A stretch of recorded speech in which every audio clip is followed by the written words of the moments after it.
person. The fourth panelist is on the way. So 3 panelists are here and the chairperson is here.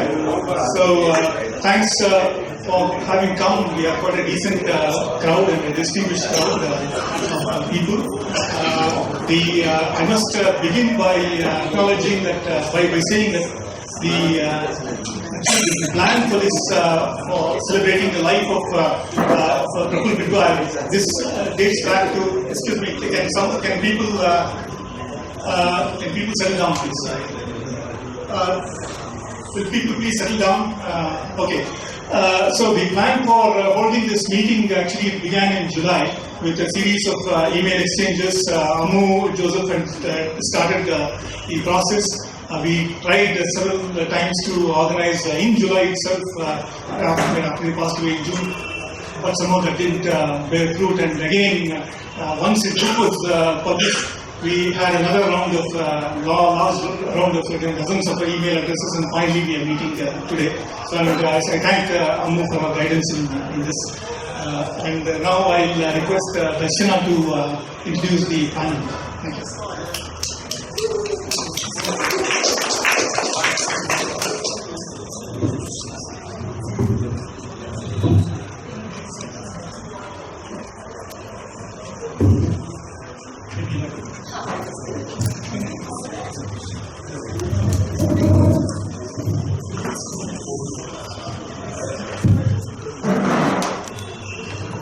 Good evening, everybody. I would like to welcome the panelists onto the stage.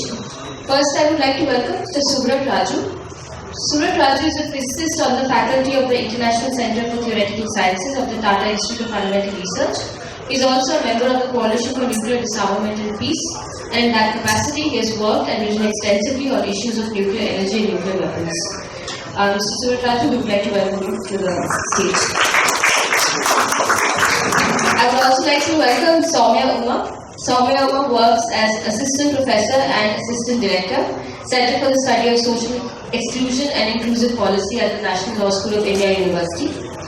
Her 21 years of work since 1994 largely consists of research, writing, speaking, capacity building, critiquing and advocating for law and policy reform through the lens of gender and human rights.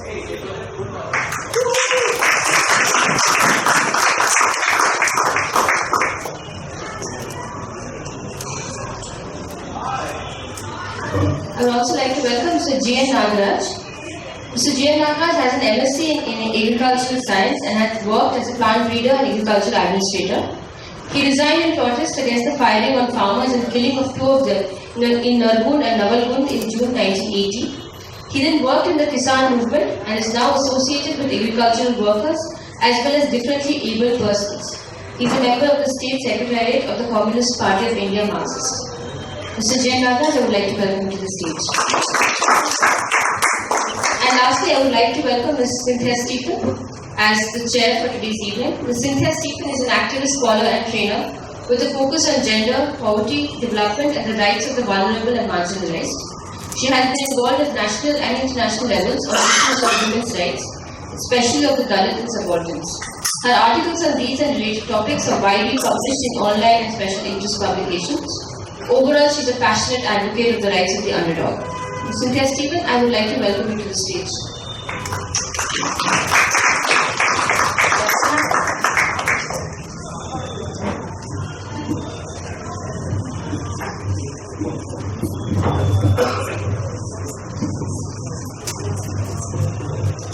Over to Cynthia Stephen. Lastly, I would like to welcome Mr. Surendra, who has just joined us.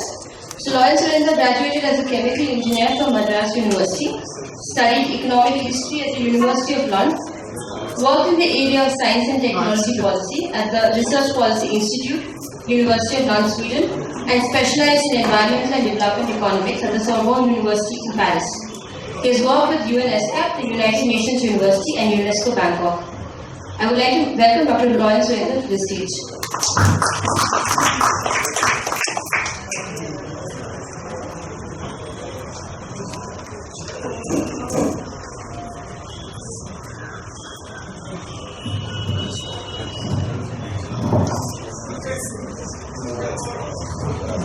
Good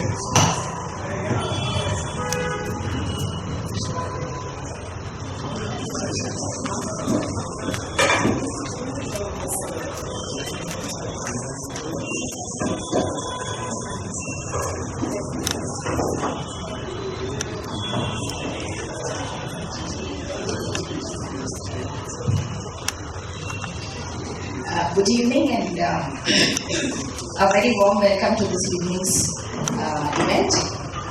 It is indeed a very opportune moment for us to come together and remember at this time a very important personality of our contemporary times, Mr. Praful Bidwai, who's been a real doyen of movements and of leadership and expertise in various people-oriented fields, and his very expert commentary on political issues and affairs. I have with me really one of his last articles which Amu had circulated the other day, and I thought it would be a good way to explain, to sum up in a sense, what his life really meant for us in India.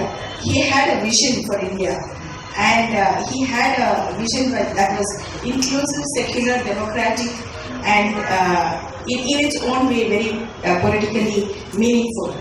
And so in this last article, which basically predicts very correctly the victory of the Lalu and Nitish Kumar combined in Bihar, there are two important paragraphs I would like to read, just to remind us what his thoughts were really like towards the end, and it's something that really need to guide us into the future. He says, the secular bloc parties must start negotiating such an arrangement too. He talks about a new paradigm is necessary based on criteria such as balanced constituency-wise representation for social groups and high candidate credibility. The secular bloc parties must start negotiating such an arrangement soon. They would be wrong to exclude the left from their front. The Communist Party of India and the CPIML, ML Liberation, and to a lesser extent the CPM, have a sizable base among the poor peasant and landless of Bihar. They have demonstrated a capacity to bring them out to vote. They can also provide sensible policy and programmatic guidance to the secular bloc. Socialists and communists in Bihar had a creative dialogue and mutually beneficial competitive relationship with each other from the 50s to the mid-70s. They both lost heavily when that relationship was disrupted with the socialist merger into the Janata Party, and from which they came out splintered and disoriented. That long interrupted dialogue must be resumed through formal inclusion of the left into the secular bloc. I just want to remind ourselves of these values, of the secular values, of the need to be inclusive, and also of the fact that we need to work together, all of us, especially those who believe in democracy and secularism. So on that note, I would like to also thank all the panelists for being here. I must say that we have a really distinguished lineup, and I would, since this is an occasion on which it has been organized on the Human Rights Day, I will invite Saumya Umar to speak on the issue of human rights and the challenges for India today.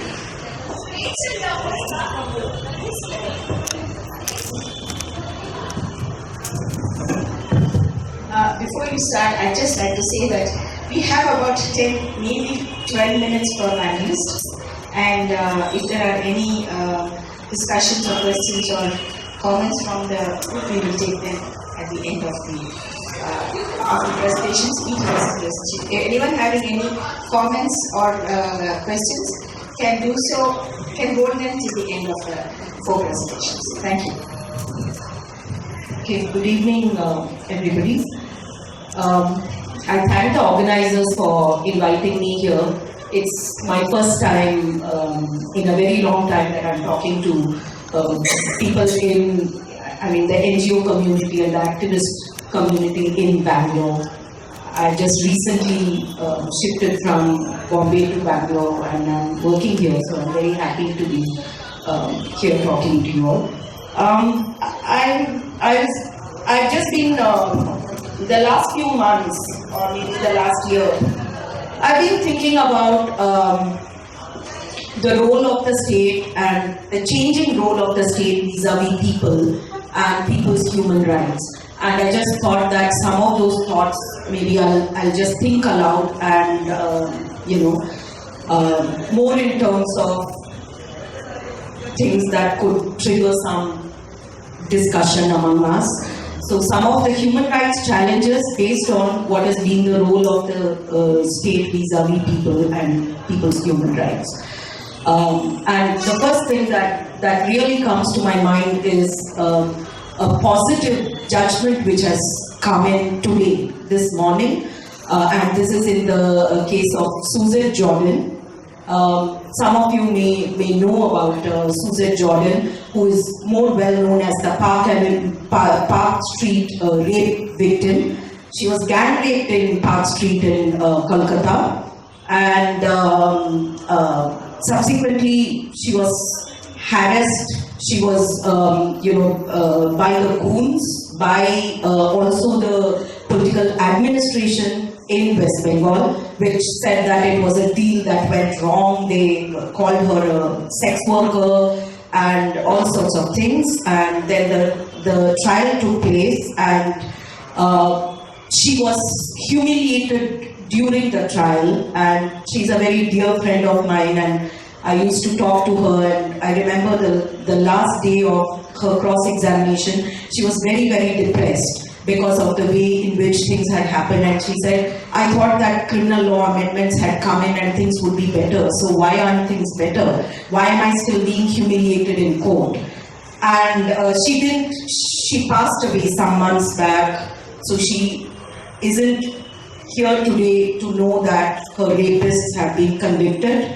But they were convicted this morning by the Sessions Court, and I think it's a vindication not only for her but for many other people, because she said that, don't call me a Park Street victim, my name is Suvrat Jordan.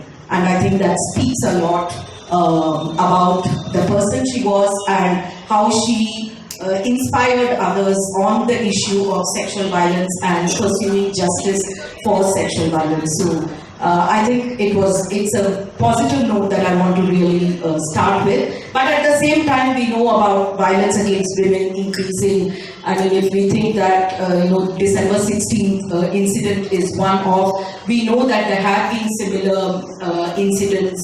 But at the same time, there have also been some very, very inspiring people, including Suvrat Jordan. So there have been other people as well, like Lakshmi, who has been working on the acid attacks and having a campaign around that, rallying, and then Sampath Pal, who has started this whole movement in UP.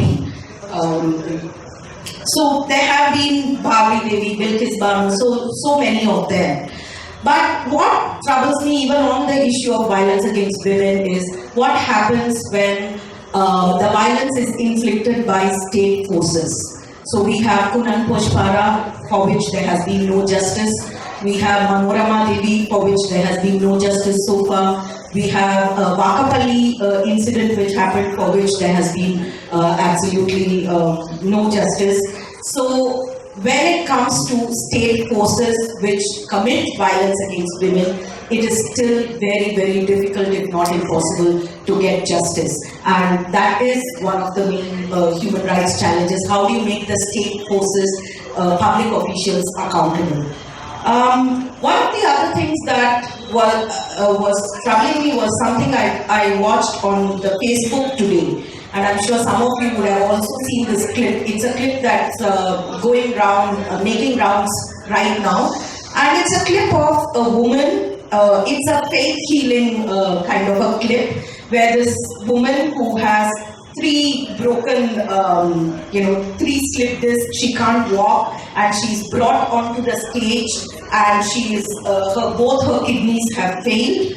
And there is this faith healer who's standing there. He, makes her unconscious, and 2 minutes later, she's able to run all around the stage, and her kidneys are fine, and so on.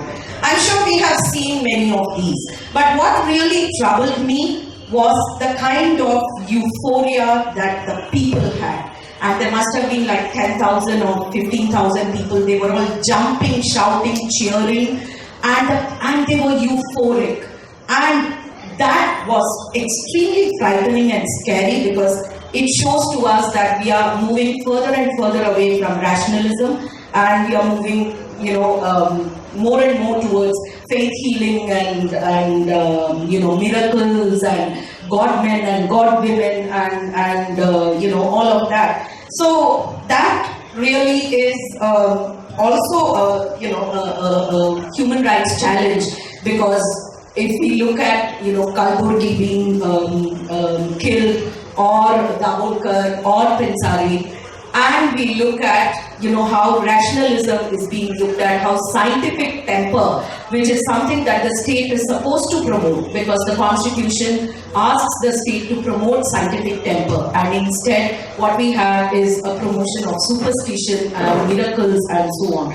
So I think that's a big human rights challenge for us. How do you explain things to a euphoric crowd of 15,000 people that these miracles don't happen? How does one exactly go about saying that? Because we can be speaking to each other and saying how rational we should be, but we really should be speaking to those 15,000 people who are euphoric. A few other issues that I will flag. One issue that's very current is about the juvenile justice system, and it's related right now. I'm just linking it to something that has happened a few days back, where Nirbhaya's, one of the juvenile, the only juvenile among the attackers, he was kept in a home for 3 years. He's now 21. He was going to be released. And then there was, all this move that him being released would actually endanger the entire community. So entire womanhood of India is going to be endangered by this 21-year-old boy or man. So now he has been, the order has been passed that for another 1 year, he will be under the custody of an NGO, and he will undergo vocational training. Now I want to know, under what law is this allowed? Is this fair? He has had his 3 years. He is supposed to be reformed. Why is reformation not an issue for the state?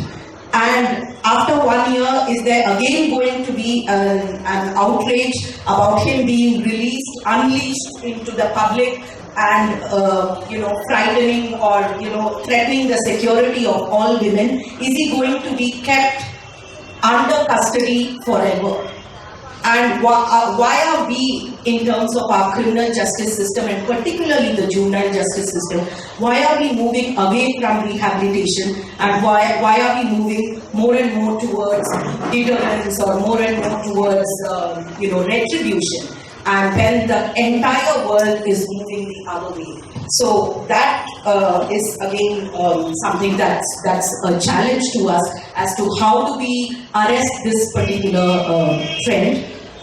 And on one hand, one 21-year-old can cause a lot of harm to the entire womanhood of India. But on the other hand, if we look at the nuclear policy that's going on in India, the way that it's happening, the so-called civilian nuclear use, and the kind of danger that it carries with it, it can affect not just the women, but of course the entire population, thousands, lakhs of people, environment, livelihood, safety-related issues, and so on. But in that, what we really find is the government, sharing cooperation with the UK government, with Japanese government, and all of that. And of course, Praful has written a lot on this issue, on the issue of nuclearization and the civilian use of nuclear energy. And the other issue which I see as a huge human rights challenge today is the Adivasi struggle and the manner in which the state is going around acquiring lands, forests, large-scale displacements happening all over the place, and the number of MOUs which are getting signed between, for example, Orissa government, Jharkhand government, Chhattisgarh government with the MNCs, with the corporates. And a lot of this is not even transparent, it's not even in the public domain. We don't know what these MOUs are all about, what kind of clauses they have, and we have laws in place to actually safeguard the Adivasis and their forest rights. So we have the Forest Rights Act, we have Land Acquisition Act 2013, which has come in, we have paid. This government has been working the ordinance route to actually dilute all of that and to acquire lands of Adivasis, forests of Adivasis, and displace thousands and thousands of them. And so that is again a very huge challenge. And of course, one of the other challenges is what has been happening with Tisa and Javed, and then with Greenpeace, and now recently also with Indra Jaising and Anand Grover, the manner in which through the FCRA and the Home Ministry there is an attempt to silence the human rights defenders, and by getting at those who have been helping the victims and helping the survivors, and by doing that the attempt is of course to silence all of us. So these are some of the human rights challenges that I see today. I have a lot more, but I don't think there is any time. So I will just end with something that I heard recently. So firstly, we are moving away from a welfare state to a state which is looking at partnerships with the corporations, and so it's going totally violative of the directive principles of state policy, which talk about preventing concentration of wealth, talking about equitable distribution of wealth, economic justice, social justice. All of that are being violated by the state. But even in this kind of a situation where there are so many human rights challenges that are faced, there is something that I want to quote, and I want to quote Advocate Parvez Imroz, who works in Kashmir under very, very difficult circumstances, where he's looking at extrajudicial killings and enforced disappearances and trying to hold the state accountable. And in those trying circumstances, he says that, I'm not a religious person, I don't really believe in sins, but if there is a sin, then that is the sin of cynicism. So I would end with saying that let us not commit the sin of cynicism. All is not lost, and I hope that we can look forward optimistically to a better tomorrow. Thank you.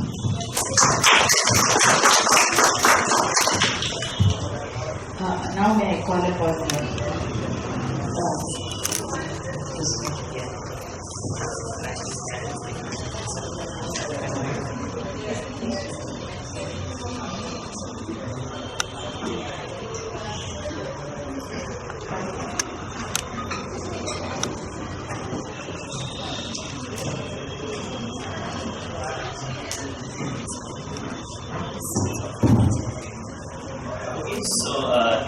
It's really nice to see so many of you here for this event. Praful was a dear friend, and it was extremely shocking to all of us who knew him when he passed away suddenly. But one of the things that all of us noted was that immediately after that, in many different cities there were these spontaneously organized and not in any centralized way memorial meetings, and many people came to that. Which really showed the extent to which he was able to, touch the lives of various people and influence things by means of his writings. And I think the fact that there are so many people here today is testimony to that. So I just thought I would raise a few things. I know this is a book release, but the Indian left and other people will speak about that. I think that Praful's book is an extremely important contribution, and one of the reasons I think it's an important contribution, and I'm sure it will be brought out later again, is that there is often a tendency in the non-parliamentary left to criticize the parliamentary left, often very legitimately. But I think what is unique about Praful's book, and the reason it's a very important contribution, is that he has actually studied in great detail, the history and the details of the parliamentary left, and that has allowed him, I think, in the book to make many very important and constructive suggestions, and therefore I think that this is a book that will be important for a long time, and I'm very glad that we will discuss it later today. But I thought that in what I would say, I would bring up another aspect of Praful's work, which is something that was very close to his heart, and also the topic with which I interacted the most with him, and that was his work on science and society and science policy. And I think that this is in fact one of the realms in which Praful was rather unique. There are many of us who count ourselves as progressive activists, and of course Praful was a very important member of that community. But I think that one thing in which in India there is really a deep void is in the issue of public intellectuals who are able to engage with technical issues from a political perspective. So we have a large scientific community, but the large scientific community very rarely is willing to deal with political and social issues for many reasons, which I'm happy to discuss. But is very rarely willing to come out and take a stance on social issues. So even though there is a large and well-trained scientific community, there are very few people who do that. Now there are some scientists who do engage with social issues, and in a very important way, but and this is in terms of what are called the people's science movements. So that has been a very important movement in India, the Bharat Gyan Vigyan Samiti, or the Kerala Shastra Sahitya Parishad, the Hoshangabad Science Teaching Program. But these are effectively literacy programs that are talking in terms of what the previous panelists said, talking in terms of scientific temper. And I think where Praful's contribution was really unique is that he spoke about issues of science policy in issues which by combining his deep political analysis with the fact that he wasn't afraid to venture into technical issues and that he was trained in science and technology. And I think that is something that is really unique, when I think back to his work, that is really unique about what he did. So I just thought I would bring out a few of these issues. And I think it's very remarkable, as I'll say a little later, that the things he worked on, the issues of nuclear energy, the issues of nuclear weapons, and the issue of climate change, all happen to be extremely topical. In fact, they're so topical that they are issues that we should be thinking about today and tomorrow and in this week. So I'll just bring that out. Of course, one of the things that he wrote a lot about, as the previous panelist also said, was the issue of nuclear energy. This is something he spent a lot of time writing about. So I thought I would read out one of the passages from an article he wrote many years ago, in fact almost 5 years ago, in January 2011, just to bring out both his prescience and his style.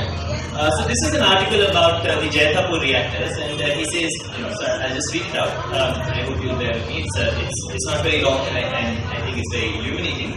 So he says, imagine a stunningly beautiful ecosystem with virgin rainforests, a great mountain range, and an immense diversity of plant and animal life where two great rivers originate. Add to this a flourishing farming, horticultural system and a fisher person economy, and you have the Jaitapur Madhvan region in Maharashtra's Ratnagiri district. Now imagine if some monstrous force wanted to destroy this magnificent ecosystem. What better way than to nuke Jaitapur? And that is precisely what the Nuclear Power Corporation of India and the government are about to do by erecting 6 giant reactors designed by the French firm Areva. Then he goes on to say how Jaitapur will become the world's largest nuclear power station, generating 9,900 megawatts, or more than double India's nuclear capacity.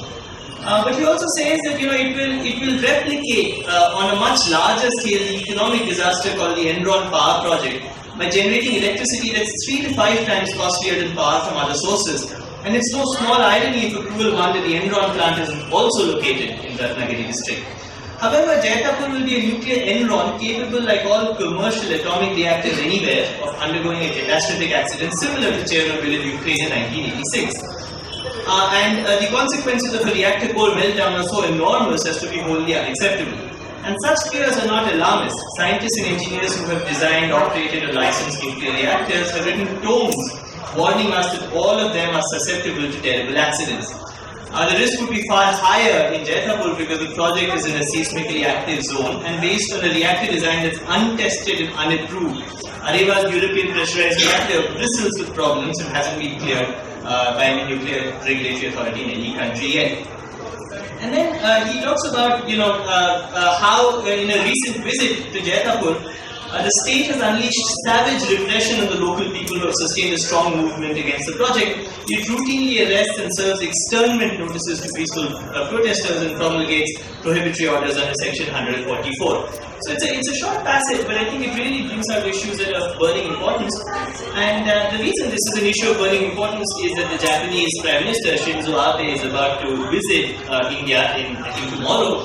And one of the main things in his agenda is in fact a nuclear agreement that's very crucial to this entire Jaitapur project.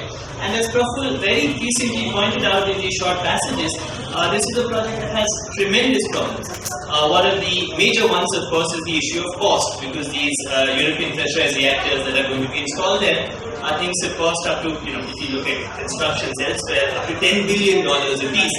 And if you calculate that, it's absolutely correct, as he said, that the cost of electricity from these things, just at bus bar, even not accounting for transmission, is likely to be about something like rupees 15 per unit, which is indeed exactly, as he said, 3 to 5 times the cost of other sources of electricity.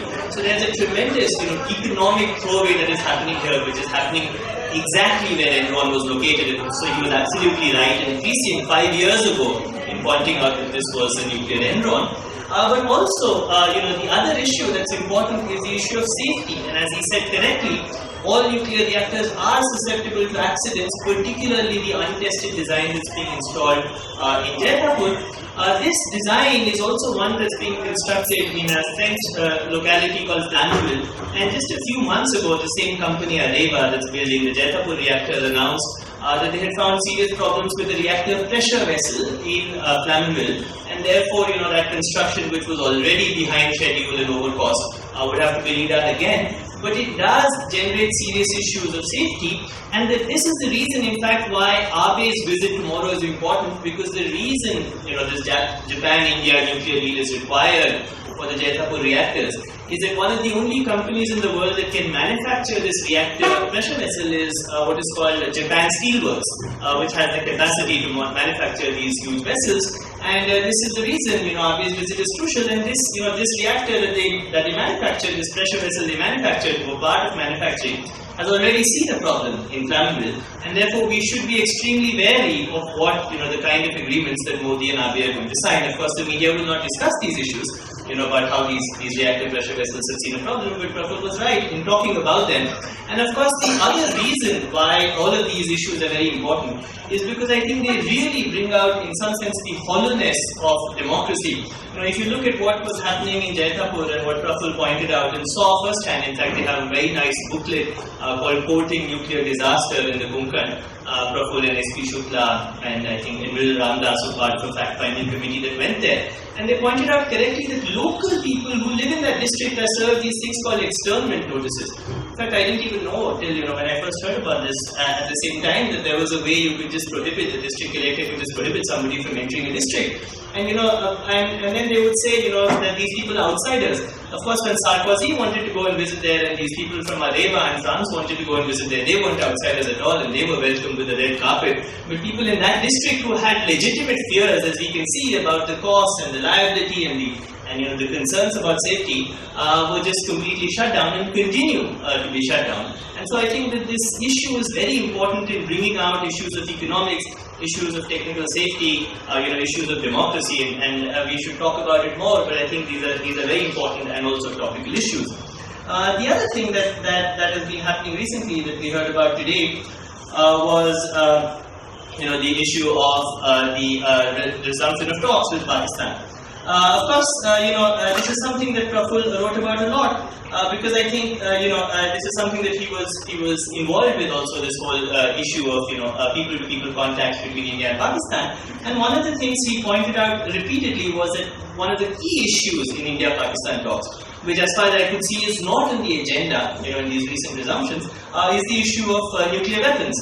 And this is something he also wrote very powerfully about. I have an article from 2002, which is a long time ago, but he says, South Asia's 1.3 billion plus people are now paying for the historic stupidity of Vajpayee, Sharif and co. And we could all be incinerated into particles of radioactive dust. And the danger is not imaginary. And then he says, testifying before the Senate Intelligence Committee, the CIA Director George Tenet said the chances of war between India and Pakistan are the highest since 1971.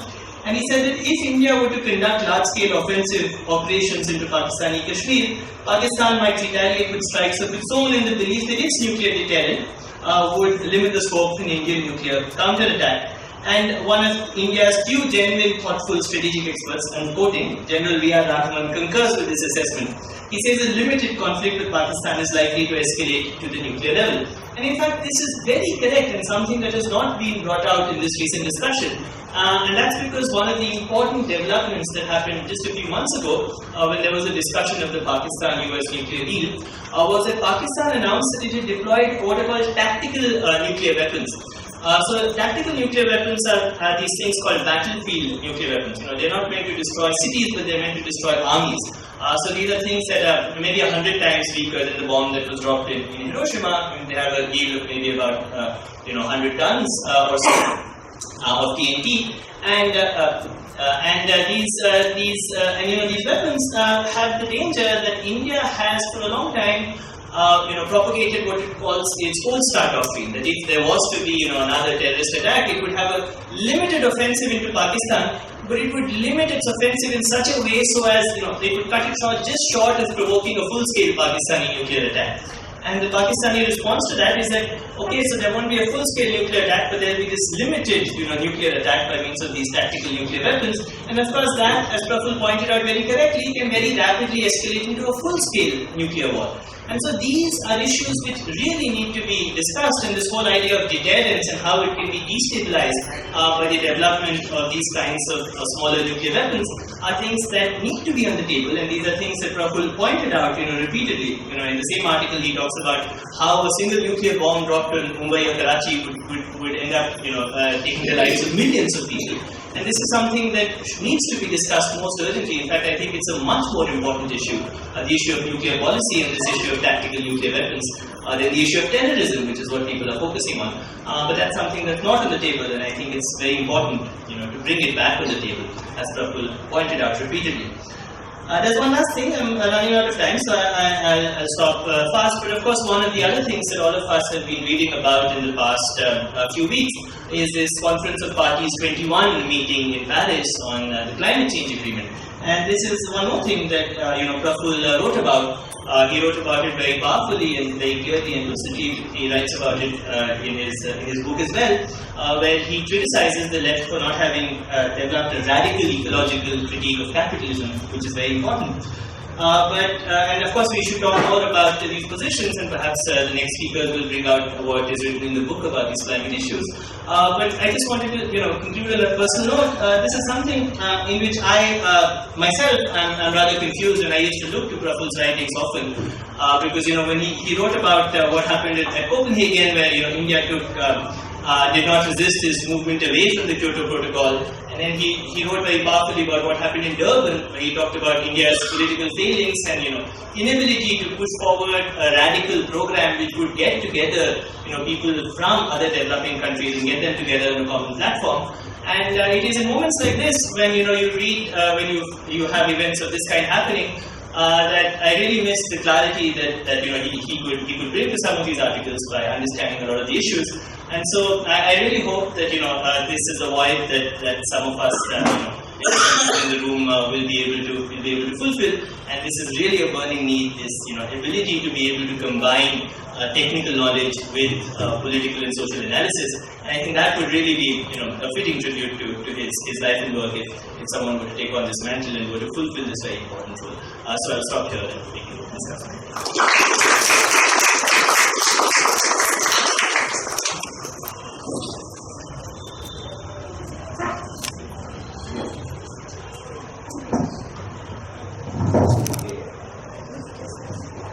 Thank you very much.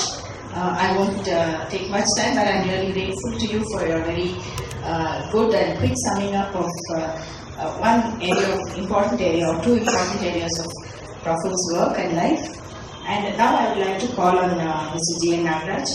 I prefer balance to I have already expressed. I see. So if that is okay, then we'll ask Mr. Nagaraj.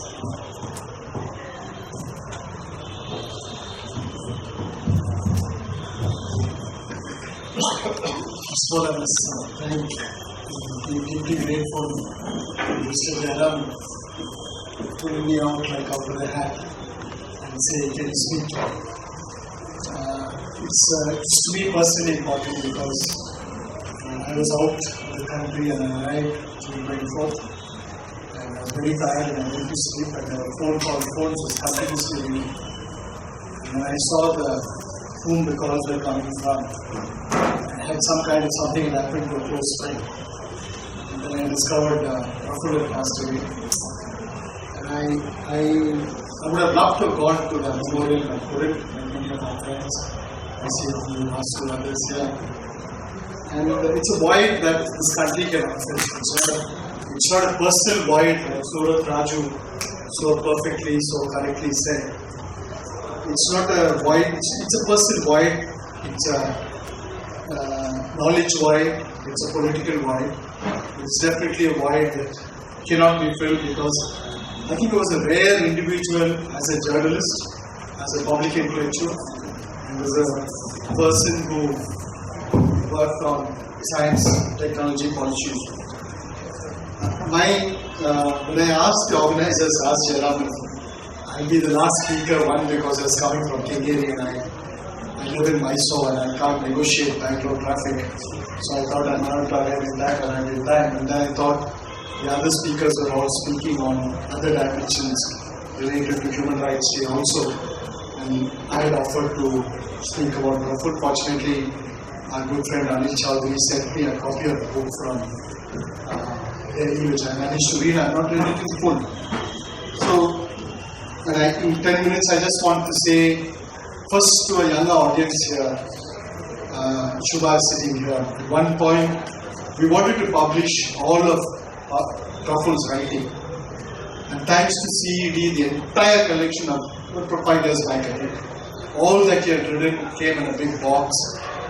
CED, Anil Chaudhary and others collected it. And we had about 8 or 10 people working on it. We also wanted people who are not familiar with Praful, but who are generally interested in politics, generally interested in the future of this country, generally interested in the survival of the notion of India, because the notion of India as an attack could be done. It was a mammoth task, and somehow, all kinds of reasons, it collapsed. Because we used to have 20 pieces a week in different languages. Extraordinary discipline, extraordinary hard work. And when you go to see him and fix a time, very close friends felt, friends always feel they were right to somebody else's time. And they would grumble because he'd be figuring out when he can meet you, where he can meet you, and how he can manage time. But I always told my friends I respect it because I'm not capable of that kind of hard work. I'm not capable of that kind of discipline. I'm not that capable of that kind of responsibility to the public, saying the public must be kept informed. Every bit that he wrote. When Kalam died, and there was Kalam was a great man, fine, but in Kannada there's a saying that after a buffalo is dead, everybody says he gives 20 liters or 30 liters of milk. And that is true of all our leaders. After they die, they become such big heroes. So I wanted to caution on Facebook, I'm now pulled out of Facebook, saying that don't exaggerate. And as myself a chemical engineer, and who like Praful came into the progressive movement from the people science movement, and I'm so happy Suvrat, Raju pitched on it so correctly. We came in from the people science movement. We came in because we felt engineering and science was not answering the needs of people. The technology was so esoteric that in a very poor, developing, sick country that we were not doing enough. And we are very proud of that. But the point is that because of that, we also know what technologists are, what scientists are, what scientific institutions are, and how they parasite and literally like leeches, live on the blood of ordinary people. And I remember during the emergency, and I'm sorry if I oscillate between a bit of nostalgia, but not on a personal level, but on a political level. Because if there's any individual who lived both personal and political very correctly, it was Praful Bidwai. And we can't look for people like that today. So I remember during the emergency, a very famous scientist, whose names I won't mention, Suvrat might know, went up to Mrs. Gandhi and said, "You must arrest Praful Bidwai, because he's writing all these nuclear stories." The background to it was Praful from IIT Bombay, when he quit, got very fascinated as a technologist, felt that this technology which is being literally pushed on us has very little understanding. And he went in great detail, unraveled on it, and wrote in Business India, of all places. He didn't write it in some party activist magazine or that magazine. Cover page stories in Business India. It became, according to scientists around the world, and I remember a Swedish nuclear scientist telling me, some of the best pieces ever written, even scientists had not written, explaining to the ordinary public what nuclear power was, what the nuclear technology was, and so on. And this scientist went to Mrs. Gandhi and said, for all her dislike of Mrs. Gandhi, she also had a sense of politics, and said, "You must arrest Praful Bidwai, because he's a danger to the country." And Mrs. Gandhi is supposed to have said, "You do your science, I'll do my politics." Okay, and that's one thing I remember, because he later on went to review this thing. So first is about Praful itself. Apart from what I've said in the book, he writes a description of himself, which I think is really wonderful. It is not written in any boastful, proud sense, but he's telling the people who are reading his book what made him, what was the composition of him as an individual, what made him so unique in the world of intellectual politics, what made him so unique in public intellectual politics, what made him an activist, and he remained an activist. He says, "My education in science, technology, economics and philosophy, my interest in the social sciences, and my career in analytical journalism." I want to underline this, and I'll come back to this point. In analytical journalism, helped me understand issues like ecology and energy, and integrate some of the insights I thus gained into my understanding of socialism. It's a beautiful statement about himself and about what we can all be also if we want to be. And I underline analytical journalism because there's no journalism of any quality today. I'm sorry for the journalism audience here, because we are taking fed stories from various kinds of places. I have openly, even with some of my younger friends, during when that famous IS officer died in Karnataka, people just ate good journalists, just ate stories from the press officer of the government and published it and thought they were breaking stories. It was not that. Praful was far removed from that. He looked at it in a very analytical sense, and I think we need to bring those of us interested in the future of this country, in the future of the media, with people like Amu and others sitting here, really see how we can bring back analytical journalism, and if we can use Praful's pieces to train people. I want to look at Praful's life through some kind of landmarks in Indian history, because I also see, particularly after the 70s, a younger audience there. And I have my own interactions with him and our friendship, if you like. We differed on climate change. He was not very happy about my review of his book in Frontline. The Frontline editor said I should review it because I know it so well, and I know that it's a double burden because one, it's a friend, but I also have to be fair to the audience and so on. I won't go into what the differences were, but we had it, but we continue to debate it, we continue to discuss it. My first memory of Praful is the emergency period. To you today, the emergency looks like some distant dream. And the most vulgar travesty of truth is the BJP using emergency to attack the Congress and not talk about the nonsensical authoritarianism and the period of emergency we are now living in this country. Let's not forget, this is no different from the emergency period, okay? In terms of the way, the kind of stifling of different institutions and so on. We won't do it. But I think we were engaged about the emergency from 2 points of view. It was not only from the point of view of authoritarianism and so on. Yes, but at least 3 points of view. One is Of course, we worry of authoritarianism because it's elsewhere in the region. Second was the political economy of emergency.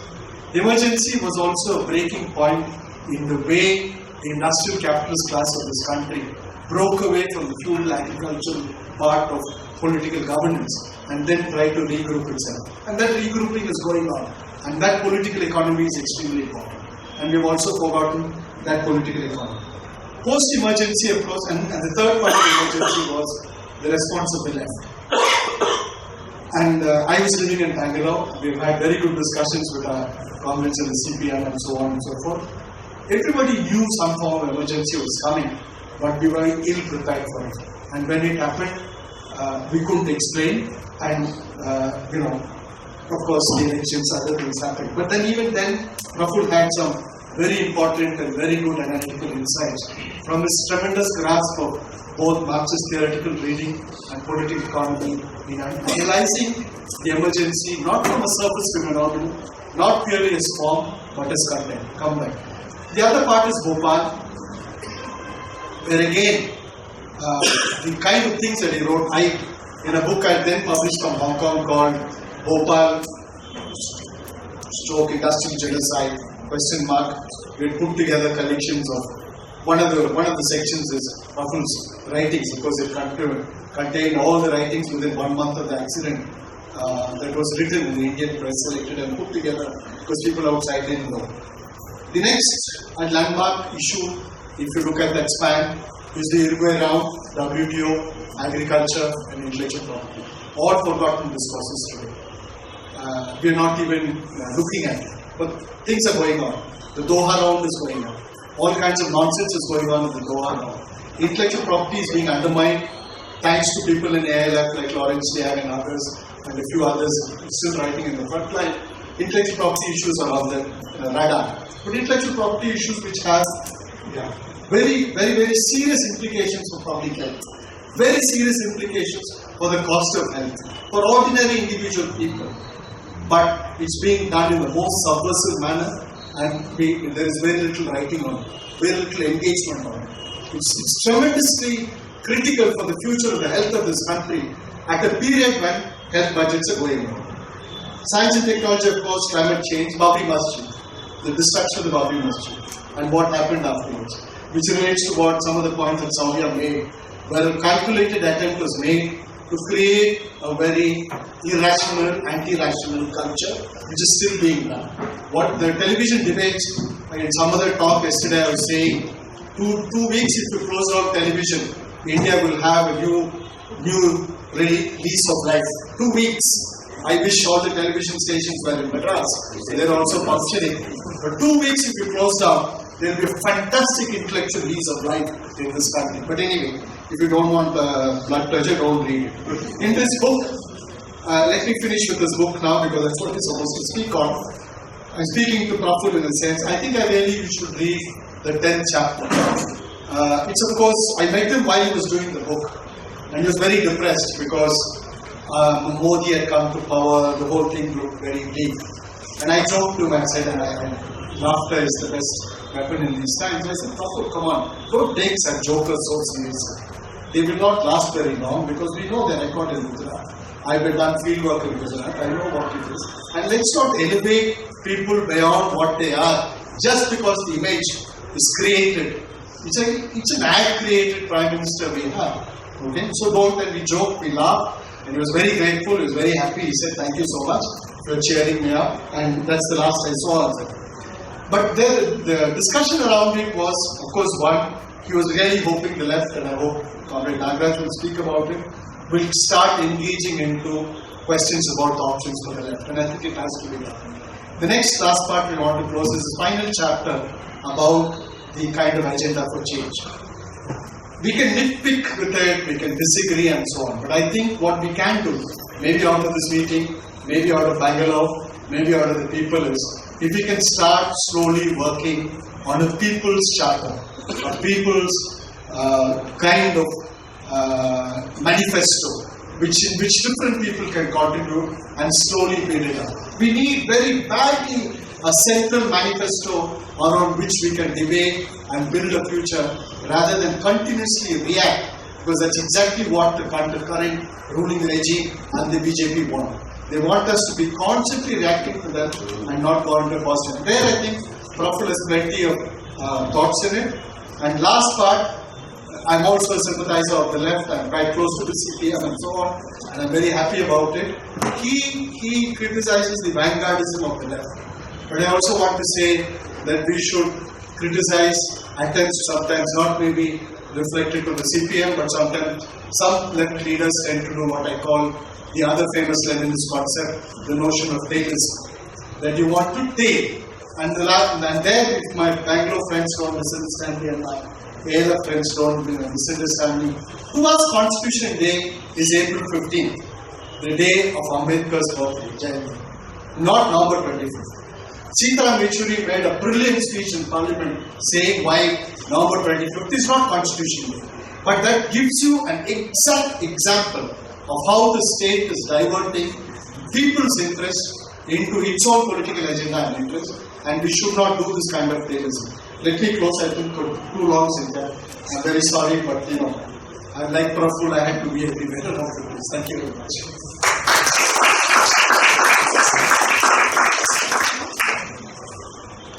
Thank you very much for a very illuminating, if slightly longer than expected talk, but we wish we had more time. I'm very sorry we had to cut you short. Now we really look forward to hearing from you.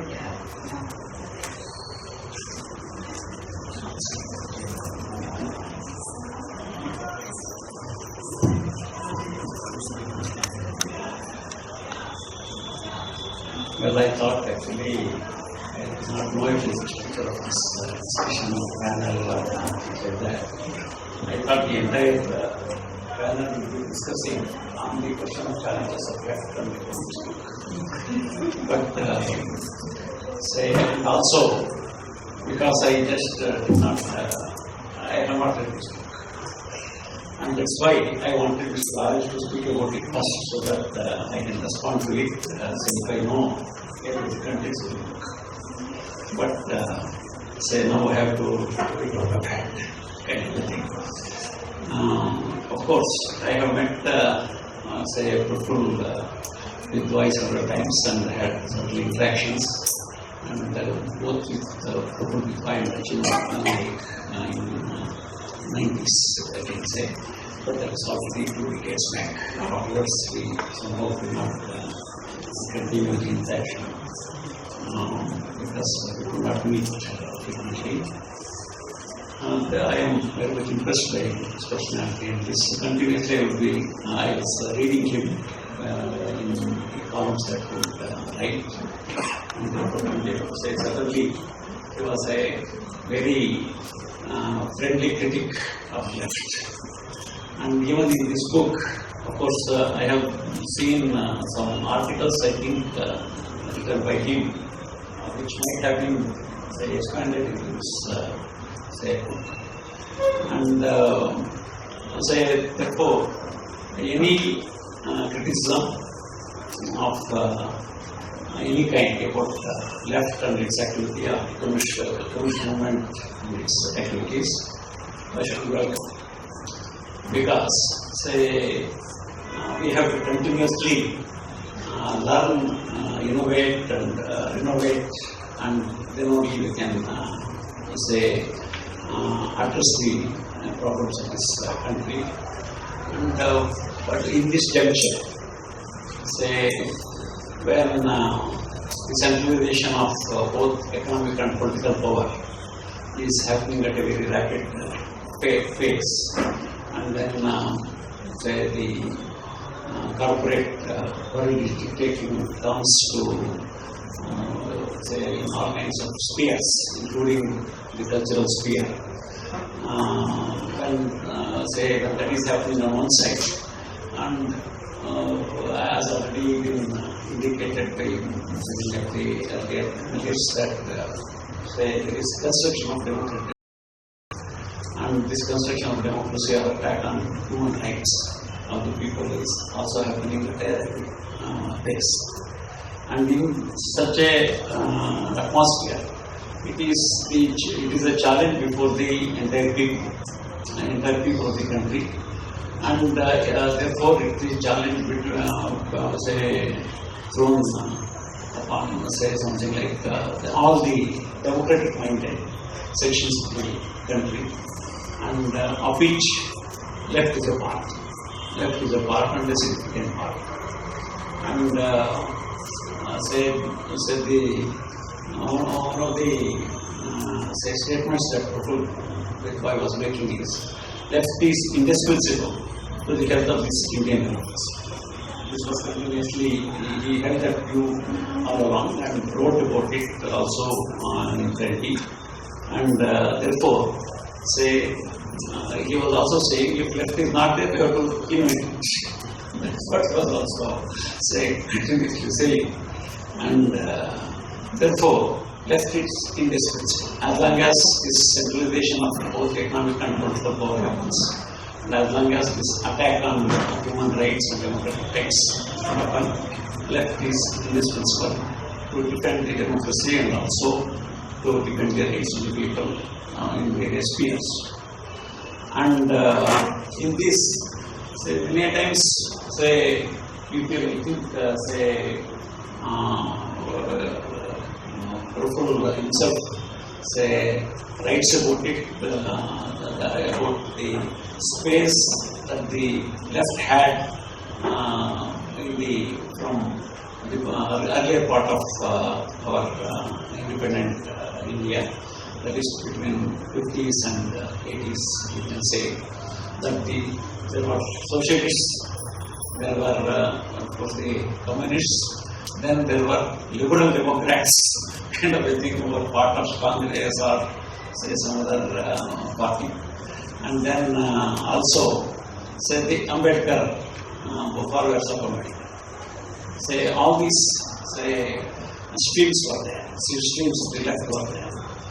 But now, what has happened? Say, that is the question that he poses, and all of us will have to, say, think about it, analyze and understand why the other streams of left are virtually something like non-existent or are very have only disintegrated existence. And many times, say, as a young man in 70s and 80s, when all these streams of, say, left ideology and left politics operating in India and having in a you can say a predominant voice in those days. If the communists, the socialists, and the Ambedkar had collaborated with each other and if they had worked with each other, what would have been the future? What would have been the situation in India? Of course, though it belongs to the realm of if and but still, we have to think about it, and therefore, I would say this question of ideology is the only thing that has maintained and sustained, I should say, sustained the communist part of this left movement. In the left is a very broad thing, and communist is a part of the left movement. And if the communist part of the movement has sustained itself up till now, say which has not disintegrated in the manner the other left and other streams of left have disintegrated, in especially politics.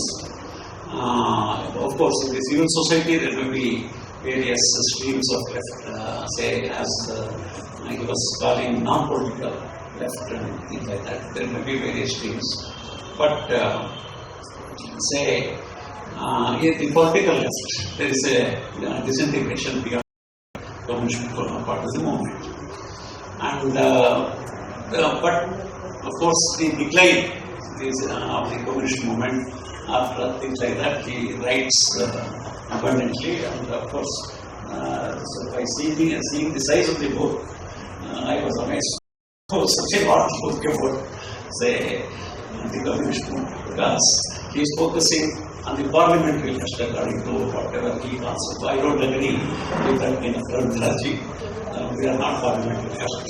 We are, as a communist movement, when you say it's a communist movement, it is not parliamentary, it is not confined to the parliamentary system, and we would like to participate in the parliament, use the parliament, use all the democratic rights that is available in the present context, but also take the people beyond that, because the parliamentary system as such cannot defend the democracy or the human rights of the people. This is what we believe, and therefore, just because we are participating in the parliamentary system in all the elections, and it doesn't mean that we are only parliamentary caste. We want to go beyond the parliamentary system, no doubt about it. Otherwise, there will be no defense of the human rights or the democratic rights of the people. Okay, now coming to the present, juncture, yes, there is a decline. As he speaks about, and the CPM has a significant party in this left unity or left movement of the country. We also have very seriously rethinking or continuously for the past few years engaged in self-critical analysis as we call, and we have come to the conclusion that our association with the so-called third front or the third front and things like that, especially our association with the regional parties, led to a decline of our activities among the civil society, that is broadening the movement, attracting more masses to our movement, and popularizing the radical politics amongst people. All these things were hampered because of our association for the past 2.5 decades with the regional parties, and therefore, seriously, there was a discussion recently, and we have decided to distance ourselves from this kind of policy that we pursued for the past few decades, and we would like to build people's movement in as mass scale as possible and as quickly as possible, and popularizing the issues of democratic rights, human rights, and various other issues of the people. And especially when the continuous attacks are there on the rights of the people, every day, day in and day out, we would like to expand the people's movement. That is the very basic goal that we would like to pursue, rather than having alliance with these parties and trying to. It doesn't mean that we will not have anything to do with them. Of course, at a particular time, a particular juncture, we may have to have our alliances, or we may have to have our tactics to isolate the communal forces or the authoritarian forces and things like that. But at the same time, our emphasis will be more on people's movement, on people's issues. That is the main thing. And the people's charter that Praful Bidwai spoke about is a very important issue for us. And this question of people's charter, we would like to we would be very much happy to be part of a very broad movement which involves all sections of people, all streams of people, against this, both the communalism and also the neoliberal attack on the people's rights. And of course, in this direction, there will be another serious discussion that is going to happen in Calcutta say in the next few weeks, in the end of this month, I would say about how to rebuild our movement, how to renovate ourselves, and say that kind of discussion is also on the agenda of our party, and therefore, say in this present juncture, our goal is to bring, say, all together, or work with all the streams of democratic minded people and left, say, streams, and work with all of them together to fight this, say, to bring, say, attacks of the rights of the people. And say there, again, say the criticism that, say, Praful was to make, say, usually he would like, he had some, say, four-part criticism, I can say. One of them is the ideology, and this, the second is theoretical, you will call it, and then, say, undemocratic organizational practices, or vanguardism, as he was mentioning. Well, say on this question, on some of these questions, say the criticism that is made by him or anyone else is relevant, and we have to say understand this criticism and try to correct ourselves, say in say working with say all the streams, but at the same time, say from also I would like to appeal, or I would like to appeal to all the streams to understand communists also. Just making criticism, say, is not will not serve the purpose. You also have to try to understand, as we also should try to understand. And of course, the question, especially about the deficiencies of the communist movement in its approach towards caste system, is a very major thing that has hampered our movement. And say we have realized it, and especially in Tamil Nadu and Andhra, there is quite a bit of progress in say more than thousands of villages. This question of say the rights of the Dalits, questions of untouchability have been say taken up, and it has won the support of the various sections of people in those states. In our state, we have made a small beginning. Recently, we had a convention of the Dalits, and we also prepared a charter of the rights of the Dalits. And then we would like to go into action on this say rights of the Dalits. Just on December 5th and 6th, we had this convention here in Bangalore. Therefore, say this question of the caste question, the question of untouchability, the question of Dalits, and the Adivasis. Actually, we also are very seriously working for the past 5 years on the tribals. Earlier, say, except in Assam and Tripura, in other states we had Assam, Tripura, and West Bengal. We had neglected this area of work, you can say, and finally, say, we past 4 or 5 years, we are also concentrating on this Adivasi Adhikar, and we have an Adivasi Adhikar Manch also. And therefore, say all those areas which say we neglected and from which our movement is hampered, we are trying to correct ourselves and try to work among those sections of the people. And therefore, I only say finally about this vanguardism.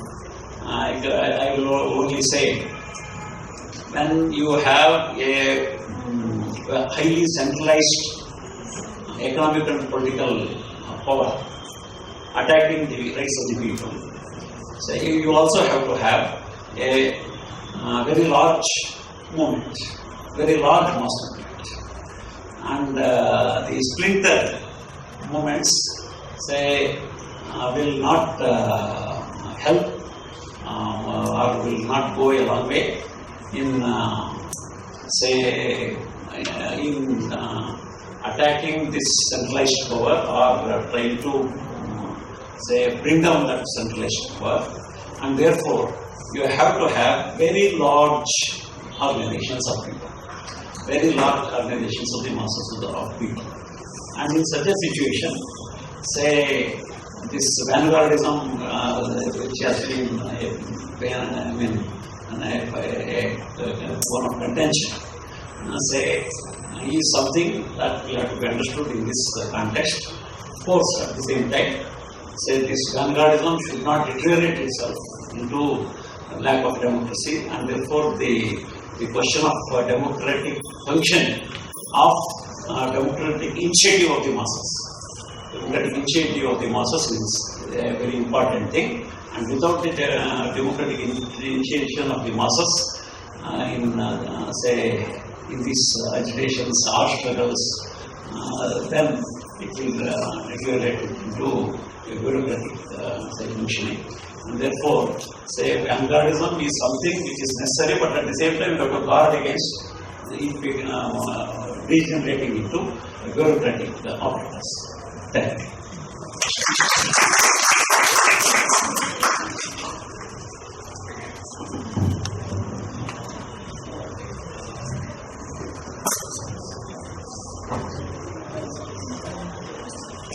Thank you very much, sir.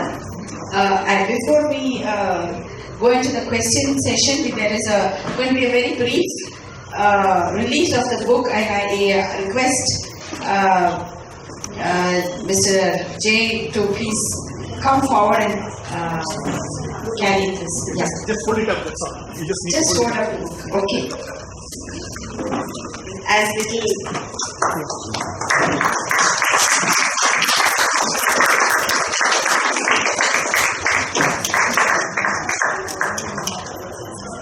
A very minor point is that we are not spending, wasting paper and string in the opening things and all that. So that's Thank you so much. With as little fanfare as possible, this book has now been released. I do hope all of us will read it to great benefit. The reason I somewhat undemocratically permitted Mr. Comrade Nagaraj to say a little more was because I felt that it's important for, since he was making a statement on behalf of his party, I felt that it's important for him to give the space to be able to explain what exactly the position was. And sir, I think it's good that the left is being self-reflexive and critically looking at its what has happened in the past and looking to the future, what can be done.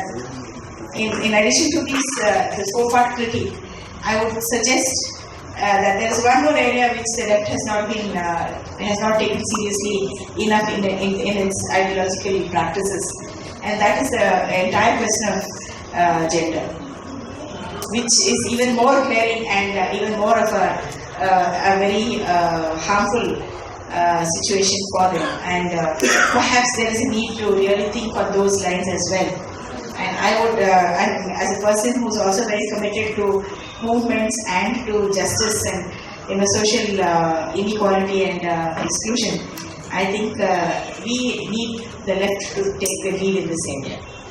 Thank you. So now I think we will have about half an hour for any comments, questions and responses. Please, if you have a specific question to any member of the panel, please indicate the person to whom you are directing your question. And also, more importantly, please identify yourself if you have such a question. Any questions, please?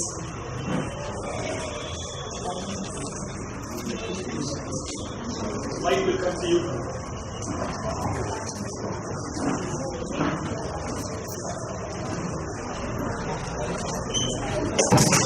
Mike will come to you if you have any.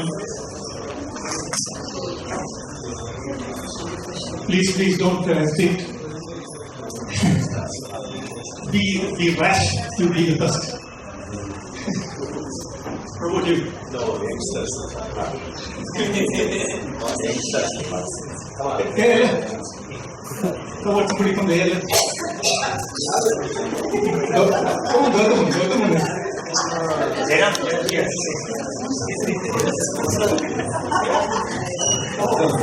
you for a very illuminating panel. Maybe a question to Raju. I mean, that's really, I think you put it really wonderfully when you said that the key contribution of Praful was he combined a technical know-how with a policy and a science analysis. You said you had a couple more points you wanted to address in terms of the role of science. Like why, for example, scientists don't necessarily combine thinking politically. If you could address that question, that would be really good. Sure. I mean, it's an important issue. It takes us slightly, apart from the main topic of discussion here. But roughly speaking, I think there are two reasons that scientists don't engage with the social issues.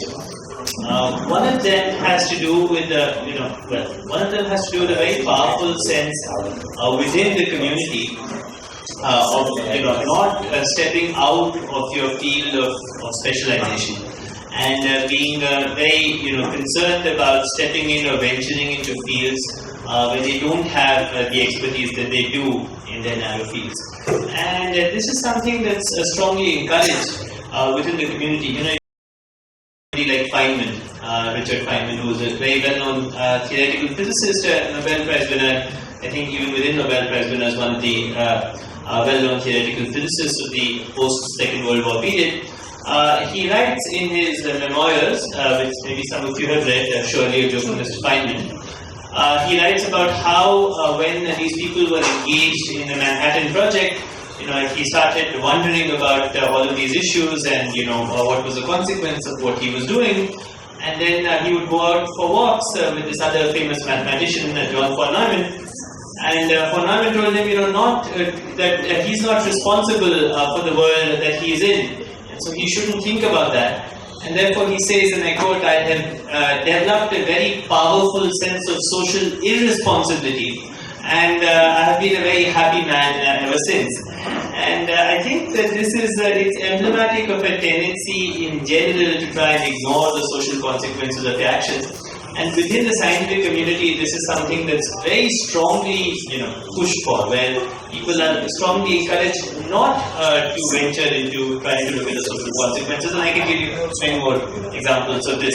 When you look at, I can give you many more quotes of this. That's one thing. So there's a community peer pressure in some sense. The second reason I think scientists don't venture into it into social issues is that for the few scientists who do venture,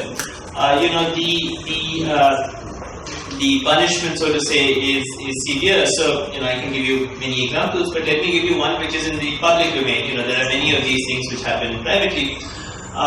Some at the time of the nuclear tests in '98. There was, people from the Institute of Mathematical Sciences in Chennai wrote against the nuclear test. And it so happens that in India, the way science is funded is that a lot of fundamental physics institutes are funded through the Department of Atomic Energy, which has to do with, the fact that the founder of the Department of Atomic Energy, Homi Bhabha, also wanted to control fundamental physics and so forth. There's various historical reasons which have to do with core institution building. But one of the many mistakes Bhabha made. The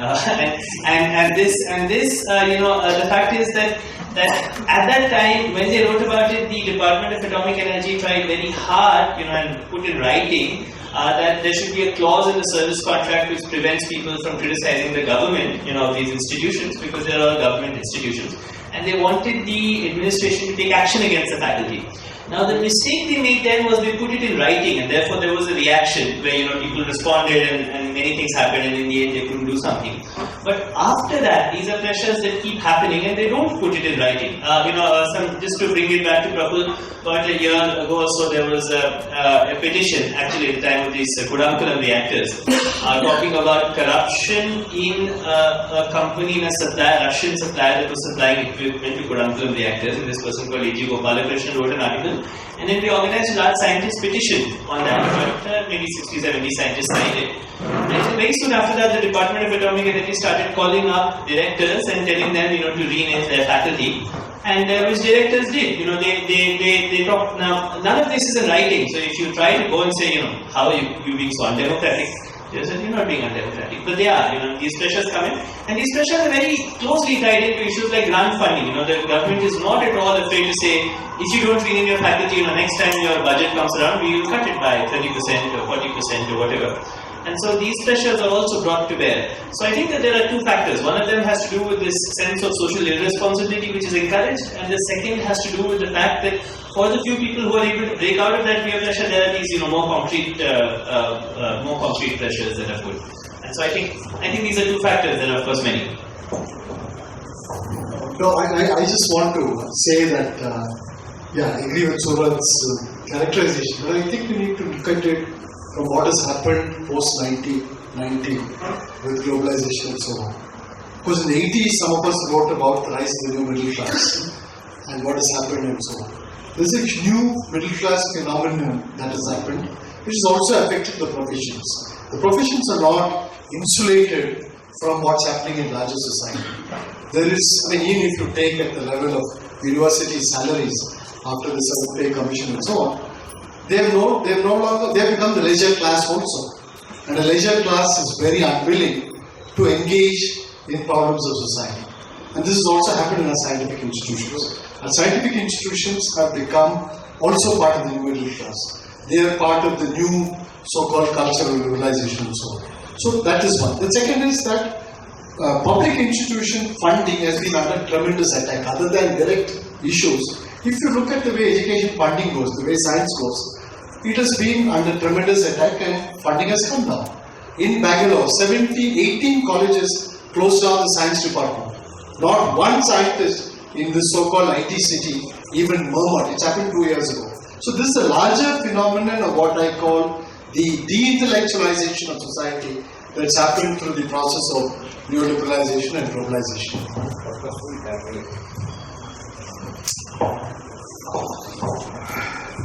I just agree with both of them, and only have two things to point out. That is, this capitalist system has, since its inception, has tried to divide knowledge and tried to disintegrate personality. Instead of having an integrated personality, it would like to disintegrate the personality. This is one thing, and therefore, the division between the natural science and the social science and empiricism. Emphasis on empiricism in every field, even in social sciences, mathematical methods, and so on and so forth. All these kinds of things. That empiricism and pragmatism, as also it is called by probably US. These things are something that we have to confront. We have to confront and come above this disintegration and try to have an integrated personality. That is the one thing. And then I would like to refer to Verma's book, Social Function of Science. Say that everyone should have a read. Thank you. Any other question? Just one follow-up, if I may. In the current situation where you have BJP, rising BJP, so on and so forth, what is that? How does that influence scientists and their attitude towards science, towards research, towards how cozy they want to be with the current establishment? If you can address that. Who's that addressed to? Any specific person? I just repeat this point because I think in an audience like this, there is an attack in general on intellectual politics. De-intellectualization of society is a fundamental requirement for any authoritarian politics, for any communal politics, for any anti-secular politics, for any democratic politics. So this is something we need to understand. And I think that's something that Praful kept on acting. And I find it as a fashion and tendency even among our left friends within the party and outside the party to take very facile anti-intellectual stances. Even the big speakers and others. You must have a specific knowledge in a particular area to be. So this is a caution that we should not allow. And our educational establishments are allowing it. Now for the BJP, it happily feeds on it. Okay, it feeds on this. Because for the BJP's survival, and what we can't, which is a very big mistake, again talking of form and content, to only look at the form. The BJP is only the form. The content is the myriad fascist forces behind it. Even in the debate on intolerance, if you looked at all the TV debates, not one person from even left liberal backgrounds ever talked or analyzed or presented what are these fascist, semi-fascist groups that are there which are threatening the right of people to speak. Here again, Praful, in his writings, analyzed it closely, looked at their funding patterns, where the money came and so on. And these are the vanguards by historical experience to make sure more intellectual activity happens. Where they are bold enough, they go and destroy a film festival, an art exhibition, and so on and so forth. But that is the weapon that they have. And that weapon can only be, and then science establishments, of course, look at what happened in IIT Madras. They never expected that there will be, I know I was very much closely involved with that signature campaign. Between 5 in the evening, 7 when finally the letter was approved and was put up by Anandi on the net, and the next morning 7 o'clock, there were 7,000 signatures. And from all over the world. The IT director had to return from the United States because he didn't expect such a reaction. Okay, everything happened. But do you think things in IT have changed? Not at all. Nothing has changed. The dean who was responsible for putting this group under attack is still there. He's very much there. I wrote back to Anandi and said, what are we doing about this? And these are public funded institutions. So your answer to your question is, right where Suvrat, Raju started, we must come back to the issue of public policy, good scrutiny of public policy institutions, and devote time to look at it. And that's where I think we miss Praful, because Praful constantly focused on the public policy accountability of science, scientific institutions, public funding, and so forth. And we need, if you want to really pay tribute to him, I think in each of our fields we have to see what we can do to put these institutions under scrutiny. I mean, I don't want to publicly talk about the Institute of Science, but or IIT. So the kind of scandalous money that goes into paying for so-called innovation and research. Has anybody asked what innovation has come from them? Things like this. So I think it's an atmosphere of anti-intellectualism, an atmosphere of attacking any forms of knowledge. Let me just say one more thing maybe in response to what you asked. I think it's true that this government is certainly much more vicious in attacking dissent. In fact, when Praful's friend Achin Vinayak came to have a talk about a few months ago at the Indian Institute of Science, we had somebody from the Intelligence Bureau who showed up and very openly, which was rather unprecedented, and introduced herself as a member of the Intelligence Bureau and happily asked for information.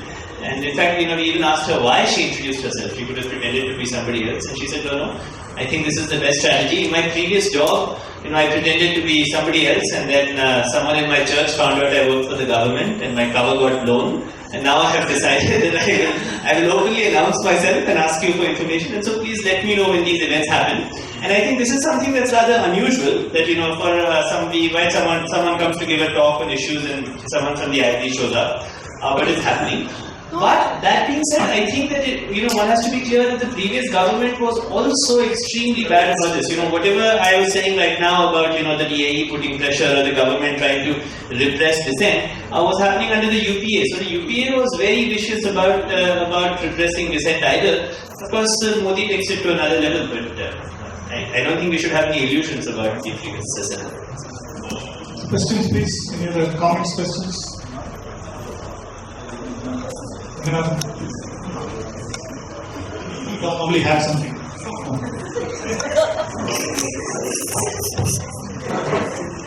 Yeah, thank you for putting the spotlight on me so abruptly. I think I'll just have a comment because I'm actually very glad that this event has happened, and specifically again, most of us are referring back to what Raju was saying. Personally, for me also, it's been very important to hear about the science movement, because at a very young age, my dad was a part of the Tamil Nadu Science Forum, and I grew up looking at scientific experiments being done at home to show to whatever, remove superstition. But of course, I've come a full circle then, and I'm kind of questioning for myself and otherwise the overt focus on rationality also, but that is for some other day. But I just have a question for Saumya. I mean, you laid out the terrain quite almost exhaustively on the challenges that is facing us. But I also understand that are there any other like pressing kind of challenges you would want to just like touch upon, because I don't think you've got enough time, so maybe you can take this time to point those out. Thanks, Gautam. I was being very considerate to the other speakers, so I self-censored myself. So before Cynthia could tell me time was up, I thought I should finish so that the other speakers get equal amount of time. And of course, then I realized that I could have brought out a few more points. So thanks for this opportunity. But the last point that I was talking about was this whole witch hunting of human rights defenders, which has been happening, and which tries to silence and intimidate all of us. And some of us have institutional backing. Some of us work with organizations and institutions which can still shield us to some extent. But there are many activists working at the grassroots who are really facing the brunt of this entire onslaught. And in that, what we find is our last straw is actually the judiciary. So when we look at Tista Javid's case again and again, extending the bail, extending it by 2 weeks, and then another week, and then another week, just to, it's a way of stalling the, custodial interrogation, but I don't know how long that's going to go on. But really the judiciary is the one that has come in defense of the human rights defenders. And if we look at Greenpeace again, what the Madras High Court has recently done. And yet, the independence of judiciary itself is at an attack today. So we have the NJC,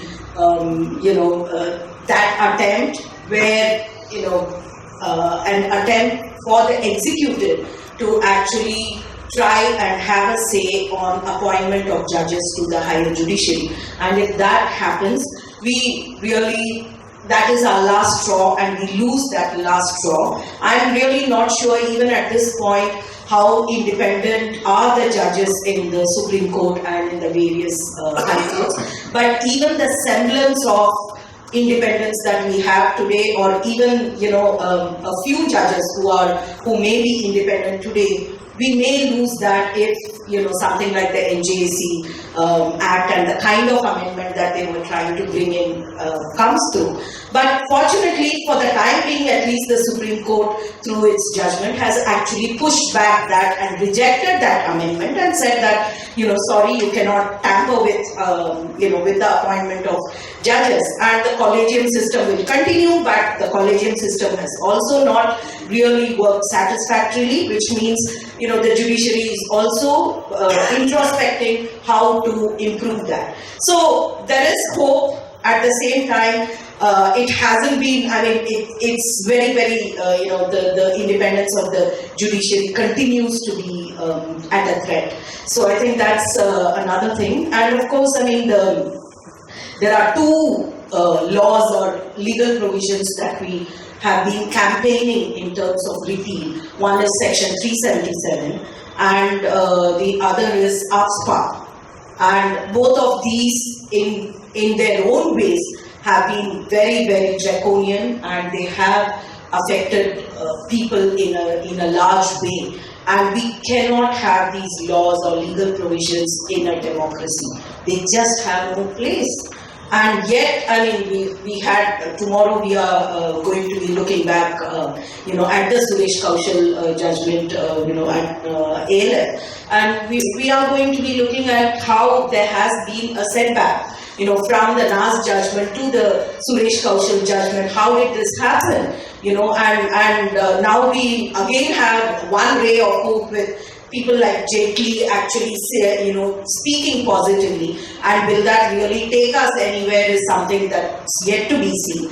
And with regard to AFSPA, we had Jeevan Reddy Commission, which was established by the government, and that commission said that AFSPA should be repealed. But the moment the Jeevan Reddy Commission said something against what the government's interests were, that recommendation has really not been followed, or even Santosh Hegde Commission subsequently. So there is this, and AFSPA, if we look at it, is one of those, India is probably one of those very few countries which has a law that actually allows the state to use its powers to have violence, torture, brutal, indiscriminate killings of civilians legitimized through a law, of its own people, attacking its own people, and with the backing of a law and through state machinery and violence.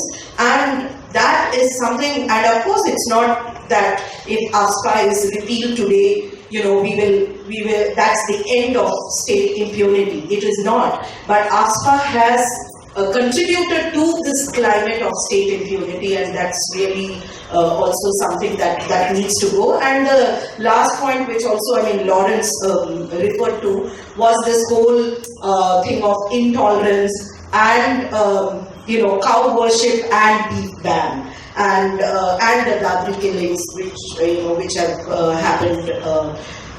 Which is really something that's, the communal attacks and all of that, the entire religious minorities, and the kind of, whether we talk about Muzaffarnagar survivors, and what's the kind of justice that they are getting, what's the struggle for justice that they are going through with a collusive police force, or the Dadri killing and this whole thing of beef ban, and how that is really affecting our space, our privacy, our expression, our way of life. I think these are all threats, and of course we are fighting against it in our own ways. We are raising voices, we are raising protests, but our democratic spaces are also shrinking. I come from Bombay, and in Bombay earlier we used to have protests and dharnas and demonstrations all over the city, and now it is confined only to Azad Maidan, which is one with one fence and one corner of that ground, like a playground, and in one corner we just stand there and we protest, and that's really making no sense, because you're not going to engage with the common people by doing that. And this is happening also in Delhi with Jantar Mantar, and Bangalore with the Freedom Park. So it's a very similar thing. So it's really this shrinking democratic space. One ray of hope, of course, has been the Shreya Singhal judgment, with regard to the use of IT Act, and and ensuring that what we write, for example, in Facebook and so on, the manner in which somebody likes something and then they get arrested, somebody writes against the Shiv Sena and then they get arrested. So somewhere at least there has been a judgment to say that this particular section 66A, I think, of the IT Act is really not, it's too vague, and it can be used to harass the public and silence people from their viewpoints, and that cannot be allowed. So again, there is a ray of hope, but the larger issue is about shrinking democratic spaces. So how exactly collectively, how do we strategize to fight against that and to raise our voices of protest against that? There's a question here.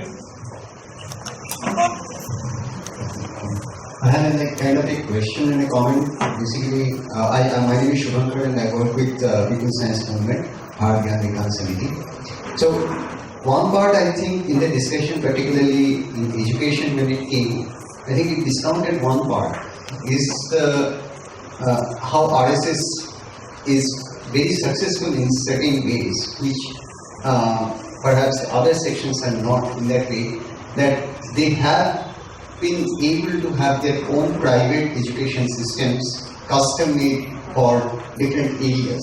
Like if it is tribal, there is certain ways of approach. There is in some other ways, in cities and towns, is some other ways or other kind of schools that they are instituting. So my question is that when we are talking about this science, particularly our education system, it is for sure that we are recognizing that this is something that is contributing to inequality and contributing in dissociating people from social questions, as Suvrat was pointing out. However, which earlier left had done very successfully, even with the experiments of Pule and Ambedkar and many of the other people, even people like Rohit Angar, they have written and all. So, if we look at RSS's way of dealing with it and versus many of the other sections of dealing with it, is kind of extremely disproportionate. So, and then you do see that later on through signing of WTO or GATS, you get things institutionalized. Say that so both things are operating simultaneously. In way you have a very custom-made, religious, fanatic education in one hand, and the next level you are having an education, enforcing an education system which excludes a large section of people. So, and at the end you do get a creamy layer of people, either social creamy layer or intellectual layer, which is largely disconnected from both the processes.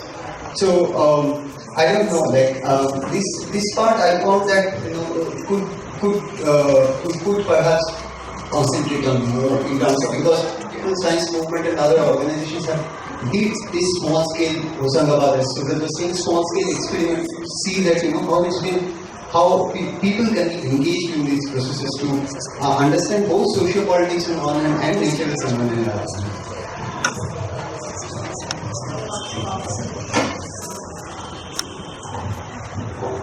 I think I agree with one of the points you made, which was that there is clearly a problem with an education system that's not responding to people's needs, and which the RSS may be able to fill in that vacuum. And you're right that some efforts like the Hoshangabad Science Teaching Program and some others have been made, but not enough. But let me just say one more thing about education, and maybe I can address it to the issue of the left. I think that another vacuum that perhaps the left has allowed to stand has been in general the issue of culture, which is something that the RSS has then filled in its own way. Just to give one specific example, there's been a lot of crazy talk which the RSS has tried to propagate about Vedic mathematics and Ganesh having a head transplant and so on. But which is true, the Prime Minister said, as you know, during the inauguration of a hospital, that उसमें भी plastic surgery तो नहीं होगी, तभी गणेश पे हाथी का sir है. But the thing is that I think it's important to recognize that they are filling in a vacuum which the left has allowed to stand, which is that the left has not challenged the history of science and the history of culture, which indeed does have a colonial racist bias. If you look at the way the history of science, for example, is written, it starts with nonsense about the Greeks and nothing before that and nothing after that. And then, the European Enlightenment, whereas in fact the Greeks were borrowing a lot, and which has been documented in great detail from people before that. It's very unclear what their own contributions were, because a lot of work that was done after that was attributed during times of religious fundamentalism in Europe to the Greeks, because while it was not acceptable to acknowledge the Muslims and Arabs as creators of knowledge. And similarly, a lot of work that was done in India, in Kerala and other places was then taken up.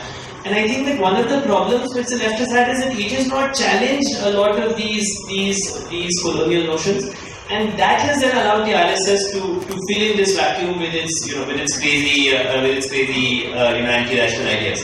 So I think that while we rightly criticize the right wing for all of this, it's important that there's a vacuum which progressive forces have allowed to stand, which should not have been allowed to stand. I don't know if I made my point clear, but. Thank you, and I think if there are no more questions, I think we should probably conclude this session, but I would just like to take a moment to remind all of us about some of the other areas which haven't been discussed. One of the things that Saumya, I know, has personally been involved in is the Kandamal issue, the kind of violence that took place in Kandamal, the displacement. And even now, the people who are living there cannot go back to their villages because so you want to come back to your village, take back your land and your house, you have to become a Hindu. And these are people who've been Christians for 2 and 3 generations. But more than anything else, I think, though we are very clear in our understanding, in our respect and honor for the constitutional values, right at the beginning, the very first year of the Constitution itself being promulgated, we had the presidential ordinance, the very first one, being brought out in August, in which the rights of people who are not of Dalits or SCs other than Hindus were immediately taken away, all the reservation benefits that were, and that still stands with reference to the Christian and Muslim populations. And this is another thing that has stood for 65 years. And in spite of the best legal minds having been brought to bear, a lot of activism, a lot of proof having been given to committees, there is no political will to correcting these injustices. So therefore we have a long way to go.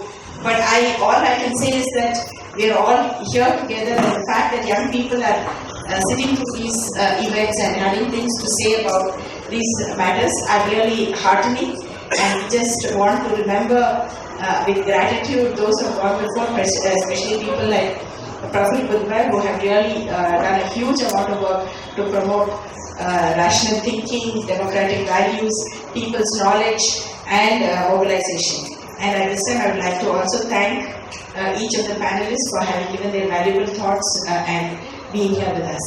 And over to Jane. Thank you. Thanks to all the panelists for having come over, and thanks to all of you who have come, and also to IJ Rajendra, who just stepped out for a minute. He teaches here, and he got us this hall. He had got us another hall next door, but that was not up to the mark, so we got this hall. And to Bhavana, who's been helping yes, there is IJ Rajendra, he's just walked in. Thanks to Rajendra for having arranged this hall. And Bhavana has just stepped out. She was helping very greatly in this. So thanks to her. And of course, thanks to all of you for having come. One small thing, the books are there, so please buy them, and they will be kept at Blossoms. So if you can't be carrying your cash today, you can buy it from Blossoms again.